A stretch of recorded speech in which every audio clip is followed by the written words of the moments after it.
ఈరోజు చెల్లి మనల్ని అనేక శ్లోకాల భావాలు అడుగుతుంది కదా. ఈరోజు నేను శ్లోకం చెప్తాను, మన చెల్లి భావం చెప్తుంది. చెల్లి,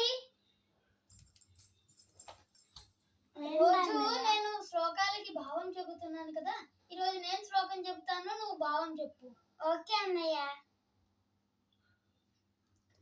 గాంధీవం సంస్రతే హస్తాత్ త్వచ్చైవ పరిదహ్యతే నచ శక్నోమ్యవస్థాతుం భ్రమతీవ చ మే మనః. భావం: గాంధీవ ధనస్సు నా చేతిలో నుంచి జారిపోచున్నది, నా చర్మము మండిపోచున్నది, నేను నిలబడలేకుచున్నాను,